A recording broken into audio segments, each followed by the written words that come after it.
शांत रहने की कला। एक दिन की बात है, एक किसान अपने खेत के पास स्थित अनाज की कोठी में काम कर रहा था। काम के दौरान उसकी घड़ी कहीं खो गई। वह घड़ी उसके पिता द्वारा उसे उपहार में दी गई थी, इस कारण उससे उसका भावनात्मक लगाव था। उसने वह घड़ी ढूंढने की बहुत कोशिश की, कोठी का हर कोना छान मारा, लेकिन घड़ी नहीं मिली। हताश होकर वह कोठी से बाहर आ गया।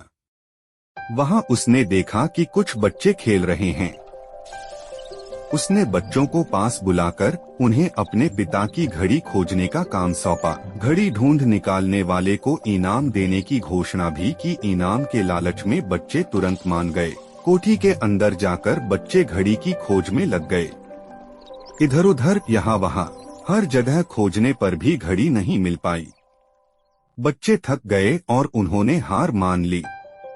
किसान ने अब घड़ी मिलने की आस खो दी। बच्चों के जाने के बाद वह कोठी में उदास बैठा था।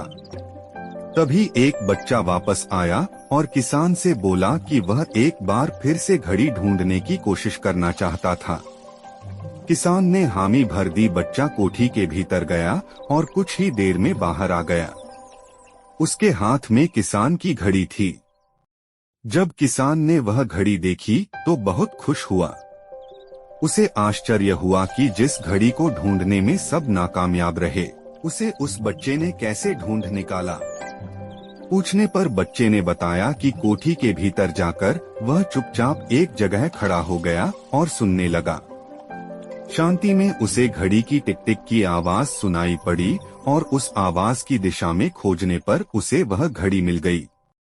किसान ने बच्चे को शाबाशी दी और इनाम देकर विदा किया। कहानी से सीख। दोस्तों, शांति हमारे मन और मस्तिष्क को एकाग्र करती है और यह एकाग्र मन स्थिति जीवन की दिशा निर्धारित करने में सहायक है। इसलिए दिन भर में कुछ समय हमें अवश्य निकलना चाहिए, जब हम शांति से बैठकर मनन कर सकें। अन्यथा शोरगुल भरी इस दुनिया में हम उलझकर रह जाएंगे। हम कभी न खुद को जान पाएंगे, न अपने मन को डोट, बस दुनिया की भेड़ चाल में चलते चले जाएंगे। जब आंख खुलगी तो बस पछतावा होगा कि जीवन की ये दिशा हमने कैसे निर्धारित कर ली। हम चाहते तो कुछ और थे, जबकि वास्तव में हमने तो वही किया जो दुनिया ने कहा। अपने मन की बात सुनने का तो हमने समय ही नहीं निकाला।